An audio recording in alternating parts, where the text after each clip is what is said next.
Hello everyone, welcome back to my page. और यहाँ पे मैं शेयर करती हूँ आप सबके साथ एमएससी केमिस्ट्री के हर एक सेमेस्टर की, हर एक सिलेबस की, हर एक यूनिवर्सिटी की क्लासेस।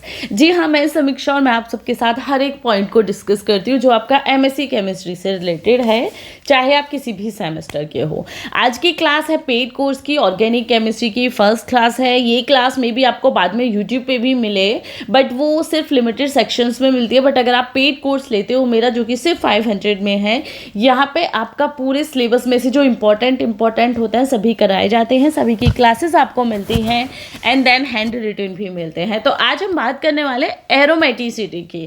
क्वेश्चन थोड़ा सा आपको अलग लग सकता है, समझने में शायद थोड़ी दिक्कत होगी, बट जब समझोगे तो हर चीज़ आसान हो जाएगी। ठीक है, ऑर्गेनिक केमिस्ट्री है, आई नो थोड़ा सा टिप्स एंड ट्रिक्स पे वर्क ना करके आपके फिक्शनल्स पे वर्क करती है। लाइक आपको जितना आप रिटन में प्रैक्टिस करोगे उससे इम्प्रूवमेंट ऑर्गेनिक केमिस्ट्री में होती है, ये एक पॉइंट होता है। ठीक है, तो चलो एरोमेटिसिटीज डिस्कस करते हैं। सबसे पहले ये थीम ना मैं ब्लैक में करती हूँ, then it will look so good. या ठीक है, तो देखो जब भी हम क्वेश्चंस की बात करते हैं तो हमारा सबसे इंपॉर्टेंट पॉइंट आता है कि कितने मार्क्स का क्वेश्चन हमें ये देखने के लिए मिलेगा। राइट, यहाँ पे मैं पेन यूज़ करती हूँ। देखिए, ये आपका मे बी कहीं आपको लॉन्ग में मिले, कहीं आपको शॉर्ट में मिले। लॉन्ग में आएगा तो भी शॉर्ट नोट लिखने के लिए ही आएगा, तो हमें मटेरियल कितना तैयार करना है, कम से कम 3 पेजेस का हो जाए, है ना। इतना हमें इस टॉपिक पे ध्यान देना, उससे ज़्यादा नहीं देना। ठीक है, ये पॉइंट अपने माइंड में रखना। अब हमारा जो नेक्स्ट पॉइंट आ जाता है दैट विल बी एरोमेटिसिटी होती क्या है। अब हम एरोमेटिसिटी इन बेंजोइड और नॉन बेंजोइड में करेंगे, बट पहले आपको एरोमेटिसिटी तो पता होनी चाहिए। मेरे पढ़ाने का फ़ायदा भी तो तभी है जब आपके पॉइंट्स को मैं क्लियर करूँ। अब बहुत बच्चे होंगे, मैं डायरेक्ट यहाँ एरोमेटिसिटी और बेंजोइड पढ़ा देती, बट आपने पेड कोर्स लिया है तो आपको कुछ सीखने के लिए मिलना चाहिए। और मे बी ये क्लास कुछ बच्चों के लिए एज अ रिव्यू भी होगी जो पेड कोर्स लेना चाहते हैं, तो आपको समझ आना चाहिए कि मैम आखिर पढ़ाती कैसे हैं, है ना।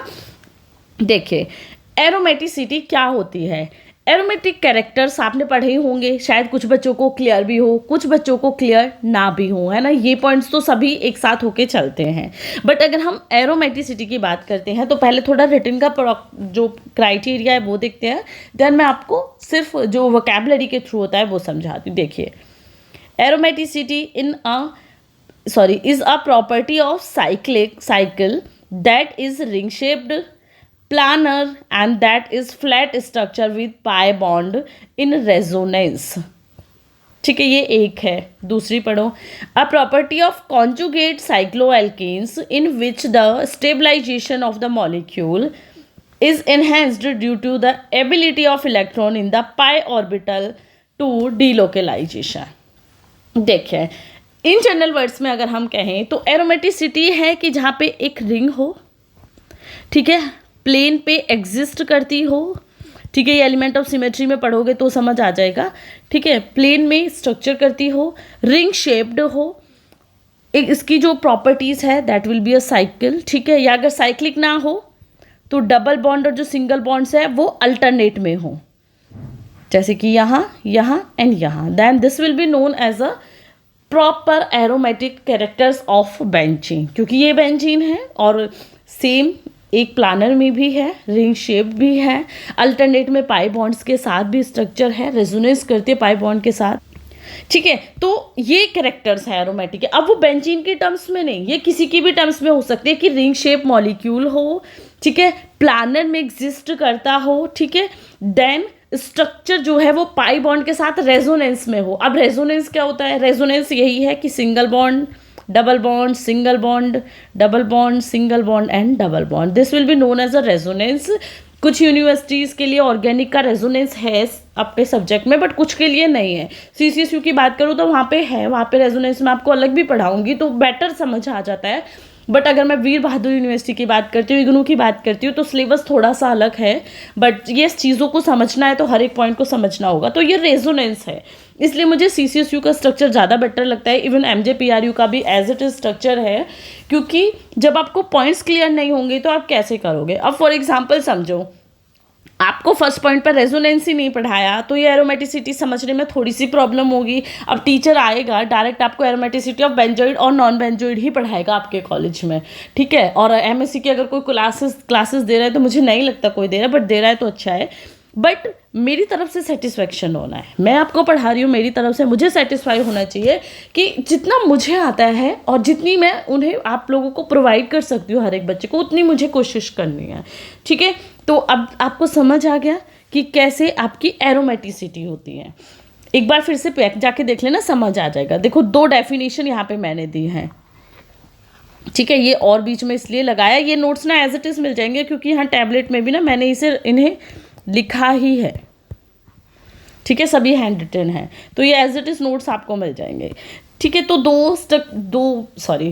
2 डेफिनेशंस यहाँ पे 2 डेफिनेशंस दी हुई हैं, आप दोनों लिखो, बहुत अच्छा है। एक लिख सकते हो वो भी कर लो, ठीक है। तो जो आपको इजी लगे वो लिख लो।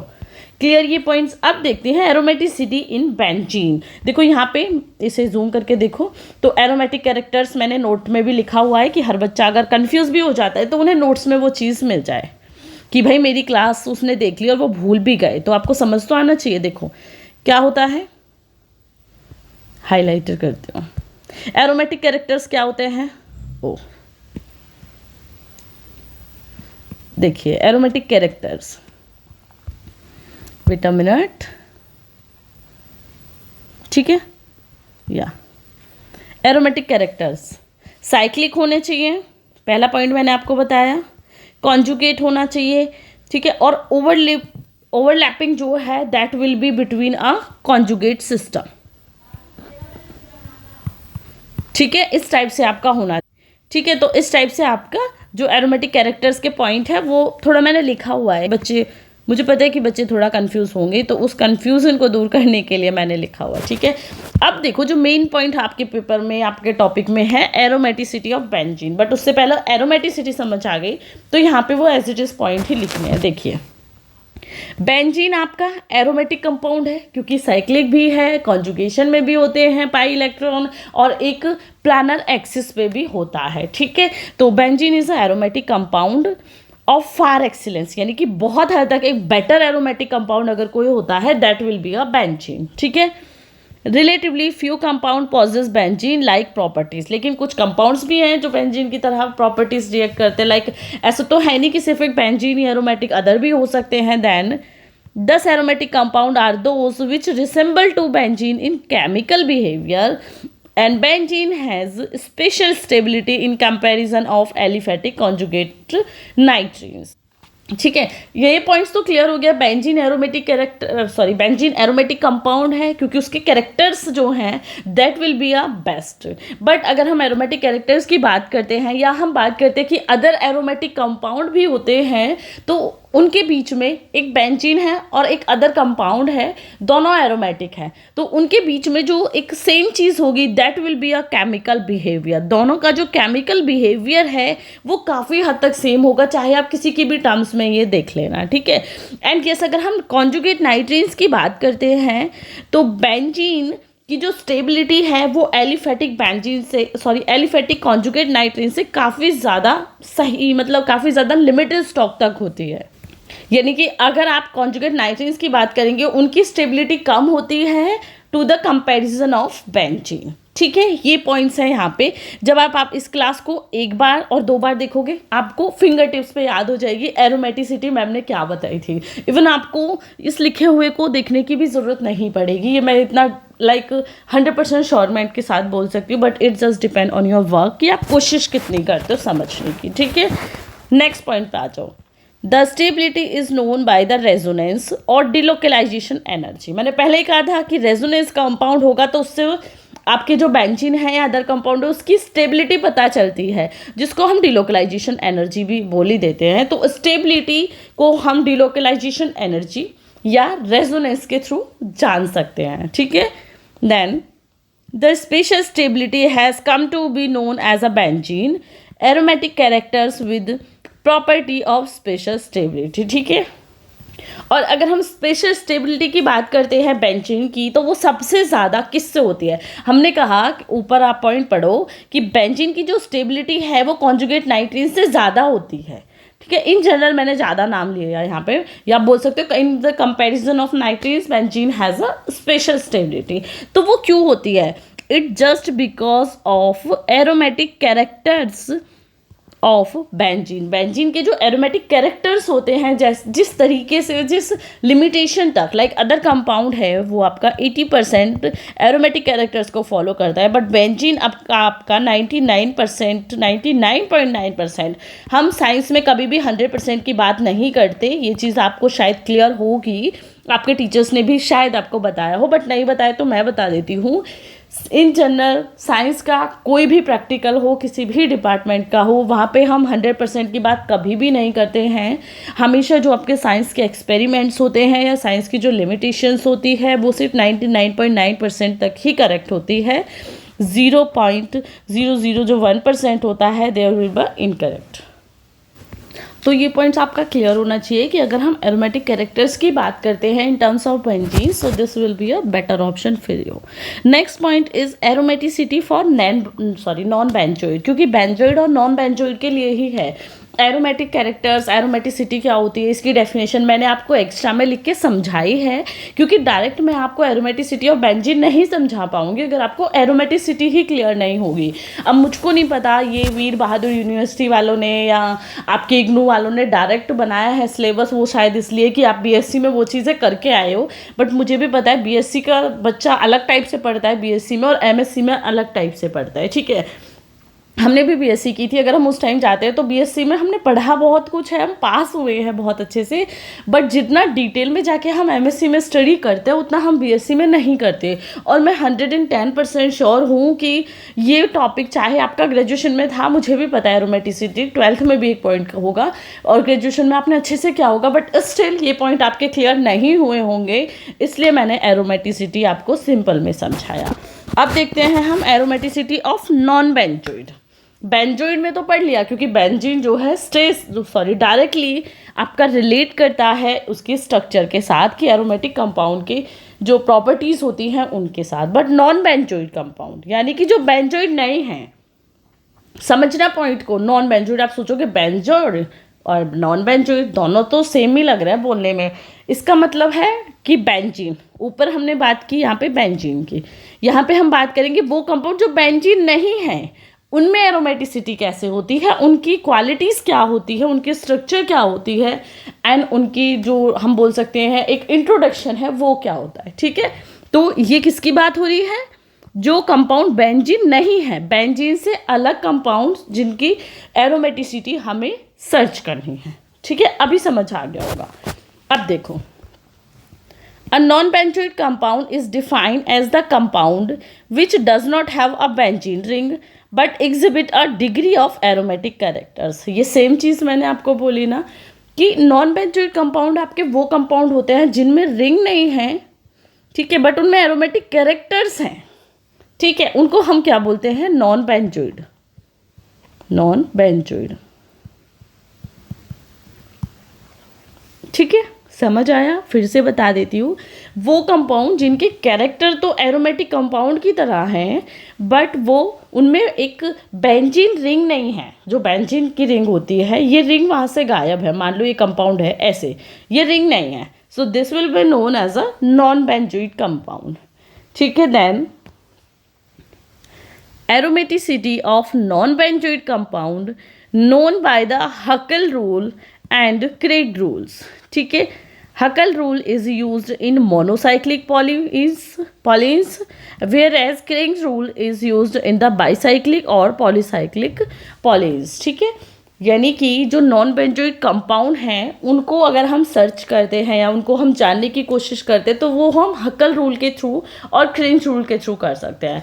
सिंगल के लिए यानी कि मोनो के लिए हम हकल रूल यूज़ करते हैं, बट अगर हमें बाईसाइक्लिक या पॉलीसाइक्लिक की तरफ जाना है तो वहाँ पे हम क्रेग रूल यूज़ करते हैं। ठीक है, हकल रूल है आपका नेक्स्ट पॉइंट, हकल रूल में उसमें आपको कराऊंगी। ठीक है, ये पॉइंट क्लियर हुआ। बट थोड़ा सा इन जनरल हम हकल रूल देख लेते हैं एरोमेटिसिटी के लिए। According to Huckel rule, monocyclic coplanar system of trigonal hybridized atom which contain 4n+2 pi electron are aromatic in characters. This means the planar system have 2, 6, 10, 14 pi electron and may be expected to be aromatic. अब इसे समझाती हूँ. अगर सिर्फ book की language समझ आ जाती तो मेरा भी यहाँ पे कोई काम तो होता नहीं है ना. मेरा काम है उस बुकिश लैंग्वेज को इजी टू इजी वे में आपको थोड़ा समझाने की कोशिश करना. और ऑर्गेनिक की अगर मैं बात करूँ, इनऑर्गेनिक में हम थोड़ा चेंज करके लिख सकते हैं. लाइक उसके जो वो कहना चाहता है उसको मैं अदर वर्ड्स में लिख सकती, बट यहाँ पे मुझे नहीं लगता मैं अदर वर्ड्स में लिखती और क्या ही लिखती है ना. तो हमें उसी बुक को समझना है, उसी बुकिश लैंग्वेज को समझना है, बट हम उसे थोड़ा घुमा फिरा के आपको समझा सकते हैं, है ना. अब इस पॉइंट को समझो. देखिए, ये कहता है कि जो हकल रूल है मोनोसाइक्लिक कोप्लानर सिस्टम का, और अगर वो एटम है आपका ट्राइगोनल हाइब्रिडाइज्ड एटम है, उसमें उसका जो स्ट्रक्चर है वो मोनोसाइक्लिक सिस्टम है. तो जिसमें आपका जो पाई इलेक्ट्रॉन सिस्टम होगा वो कैसा होगा. हकल रूल यही तो कहता है पाई इलेक्ट्रॉन सिस्टम कैसे होते हैं. और यहाँ पे है अगर किसी एटम का पाई इलेक्ट्रॉन सिस्टम ये है और वो एरोमेटिक कैरेक्टर शो करता है, ठीक है, जो यहाँ पे लिखा हुआ है, तो इसका मतलब है कि जो आपका प्लानर सिस्टम है उसमें जो आपके पाई इलेक्ट्रॉन्स होंगे वो क्या होंगे, 2, 6, 10, 14, 18. ठीक है, ये पॉइंट याद रखना. एक बार फिर से समझो. According to Huckel rule, monocyclic coplanar system of trigonal hybridized atom, कोई ट्राइगोनल हाइब्रिडाइज्ड एटम है, ठीक है, उसका जो मोनोसाइक्लिक सिस्टम है, अगर उसमें जो आपका इलेक्ट्रॉन है वो 4n+2 पाई इलेक्ट्रॉन सिस्टम है. अब आपको पता है 4n+2 पाई इलेक्ट्रॉन है तो एरोमेटिक इन कैरेक्टर होगा. ये चीज़ आपको हकल रूल में थोड़ा बेसिक पता होगी. अगर ग्रेजुएशन में थोड़ा सा भी हकल रूल पढ़ा है तो ये तो पॉइंट आपको याद होगा, ठीक है. नहीं भी याद, इसी को समझो कि हकल रूल का कहना है कि मोनोसाइक्लिक कोप्लानर सिस्टम में जो आपका एटम होता है उसमें जो आपका पाई इलेक्ट्रॉन सिस्टम होता है वो 4n+2 इलेक्ट्रॉन होता है. ये आपका एरोमेटिक इन कैरेक्टर होता है, ठीक है. और अगर ये दोनों चीज़ें हैं कि आपका मोनोसाइक्लिक कोप्लानर सिस्टम है, एटम ट्राइगोनल हाइब्रिडाइज्ड है, तो पाई इलेक्ट्रॉन सिस्टम हो गया आपका ये, तो उसमें जो आपका इलेक्ट्रॉन का सिस्टम होगा वो होगा 2, 6, 10, 14, 18 और जो कि एरोमेटिक होगा इन कैरेक्टर. अभी समझ आ गया. मुझे पता है थोड़ी सी लैंग्वेज है थोड़ी टफ. अब एक बार बोलूँ फिर से जो सेम चीज़ बोली कि हकल रूल के अकॉर्डिंग मोनोसाइक्लिक कोप्लानर सिस्टम है, हाइब्रिडाइज एटम है जिसमें इलेक्ट्रॉन सिस्टम है ये, तो उसका जो सिस्टम होगा वो एरोमेटिक इन कैरेक्टर्स में होगा. तो उसका इलेक्ट्रॉन सिस्टम क्या होगा, 2, 6, 10, 14, 18. सिर्फ ये है. अब इसे तुम अलग लैंग्वेज में भी लिख सकते हो, बट मुझे यहाँ पे आपको नोट्स देने हैं तो मेरी कोशिश है कि मैं आपको सेम चीज़ दूँ. मुझे पता है इसको देखो आप सेम तो लिख के नहीं आओगे, इसमें आप कितना गलत करोगे मैं बताती हूँ, क्योंकि मैं भी पढ़ी हुई हूँ, मुझको भी पता है कि कैसे हम करते हैं एज अ स्टूडेंट. ये मैंने लिखा है, मान लो यहाँ पे ये 90% बुकिश लैंग्वेज है, मतलब थोड़ा चेंज करके लिखा है. 90 भी नहीं बोलूँगी मैं, 80 बोलूँगी, ठीक है. मान लो ये 80% मैंने बुकिश लैंग्वेज लिखी है, क्योंकि एक्स्ट्रा पॉइंट्स तो मैंने भी रिमूव किए हैं, क्योंकि मुझे भी ऐसा लिखना है कि थोड़ा आपको समझ आ जाए. अब अगर मैं इसे ज़्यादा चेंज कर दी, मान लो मैंने 60 कर दी चेंज करके कि मैं सिंपल बना दूँ, 80 में से आप कितना लिख के आओगे, 60 में से सेम लिख के आओगे. अगर मैं खुद ही से 60% चेंज कर दूँगी तो आप सिर्फ 40% लिख के आओगे पेपर में. फिर आप सोचोगे मैम हमें नंबर क्यों नहीं मिले. तो ये तरीका होता है बच्चा, हम एक लिमिट तक चेंज कर सकते हैं, है ना, क्योंकि मुझे भी पता है जो मैं बच्चे को लिख के दे रही हूँ ना वो 100% उस चीज़ को नहीं लिख के आएगा. मान लो आप सोचोगे, कोशिश भी करोगे कि नहीं जो मैम ने लिखा है हम सेम लिख के आएंगे, तो भी आप इसे 70% सेम लिखोगे. अगर मैं 80% बुकिश दे रही हूँ, 60 दे रही हूँ ना, तो आप 50 ही लिख के आओगे. इसलिए मेरी कोशिश है स्पेशली ऑर्गेनिक और फिजिकल में. इनऑर्गेनिक में चल जाता है कितना भी चेंज कर लो, क्योंकि वहाँ पे थ्योरेटिकल पोर्शन है ना, वहाँ पे हर एक पॉइंट ना एक डिस्क्रिप्शन के साथ नहीं है. तो ऑर्गेनिक में तो आपको ये कुछ चीज़ें करनी पड़ेंगी बुकिश लैंग्वेज में, जो एज इट इज़ है. 2 से 3 बार क्लास देखोगे और प्रैक्टिस करोगे तो अच्छे से आ जाएगी, ठीक है. बस इतना बोल सकती हूँ मैं. इसलिए मैं एक पॉइंट को 3-3 4-4 बार भी बता रही हूँ कि आपको समझ आना चाहिए। आपको पहली बार में समझ आ गया तो आप स्किप करके आगे चले जाओ, है ना। और नहीं आया, जिस बच्चे को नहीं आया वो कितनी भी बार देखे, मुझे तो उसी बच्चे के अकॉर्डिंग पढ़ाना है ना जिसको एक बार में समझ नहीं आता। वरना जिसको एक बार में समझ आ जाता है वो तो कहीं से भी पढ़ लेगा। सीधी सी बात है ना, हमें उस बच्चे को पढ़ाना है जो ईजिली नहीं पढ़ सकता। जो पढ़ सकता है बच्चे वो तो कहीं से भी पढ़ लेगा, है ना। ठीक है, अब देखो next point. Huckel rule has limited applicability as it is concerned only for monocyclic system. Huckel rule के लिए मैंने बात की थी ना कि Huckel rule आपका मोनोसाइक्लिक के लिए वर्क करता है, डाईसाइक्लिक और पॉलीसाइक्लिक के लिए क्या काम करता है, क्रेग रूल। ठीक है, then Huckel rule cannot be applicable in bicyclic and polycyclic non-benzoid hydrocarbon। ठीक है, ये पॉइंट मैंने ऊपर बता दिया, यहाँ पे इन्होंने फिर से थोड़ा डिटेल में लिखा है। Then which have classical structure with alternate single और डबल बॉन्ड। ठीक है, मतलब कि जिनमें जो आपका साइक्लिक सिस्टम है वो अल्टरनेट में हो, सिंगल और डबल बॉन्ड। कैसे हो ये मैंने पीछे बताया। मैं सेम स्ट्रक्चर हर बार इसलिए यूज़ कर रही हूँ कि आपको टेंशन ना रहे, आपको कन्फ्यूज़न ना हो, नॉट टेंशन, आपको कन्फ्यूज़न ना हो। ठीक है, ये हो गया आपका पॉइंट क्लियर। अब मैं क्लास को एंड करती हूँ, कल हम नेक्स्ट क्लास करेंगे। कोशिश आपको समझ आए, बट जिन्हें समझ नहीं भी आया ना, आप मान लो कुछ कुछ तो आपको समझ आया होगा। ये तो मैं भी बोल सकती हूँ, कोई बच्चा इस क्लास को देख के ये नहीं बोलेगा मैम हमें प्रॉपर समझ नहीं आया। बट आपको कुछ नहीं भी समझ आया बच्चे, फिर से क्लास देखो, एक रफली नोटबुक बना लो। पेड क्लास के जो बच्चे हैं, ये क्लास उन्हीं पे जाने वाली है, उन्हीं के लिए बोल रहे हो। एक रजिस्टर 15 रुपये का जो आता है रफली ब्लैक वाला, वो लो। वहाँ पे जो ऑर्गेनिक का बैच ले रखा है आपने, तो ऑर्गेनिक डाल के जो जो क्लास करा रही हूँ ना, उसके सिर्फ पॉइंट्स लिखते जाओ। आपको लग रहा है ये पॉइंट आपको समझ नहीं आ रहा, उसे हिंदी में लिखो, क्योंकि मैंने आपको हिंदी में बोल के समझाया है। ठीक है, उसे हिंदी में लिखो, हिंदी इंग्लिश मिक्स में लिखो, तो आपके पॉइंट को क्लियर करने में वो आपकी हेल्प करेगा। ठीक है, और उसके बाद मेरी क्लास तो आपके पास अवेलेबल है, जब तक आपके पेपर होंगे तब तक ये लिंक आपको मिलेगी। ठीक है, आपके पास ही लिंक रहेगी, चैट आपके मेरे पास रहेगी कि आप जब चाहो इस क्लास को देख पाओ। ठीक है, तो चलो क्लास को एंड करती हूँ। मेरी कोशिश है आपको समझ आए, आपको कितना समझ आता है आप मुझे ज़रूर बताना। ठीक है, so bye bye, take care, see you tomorrow with a new class.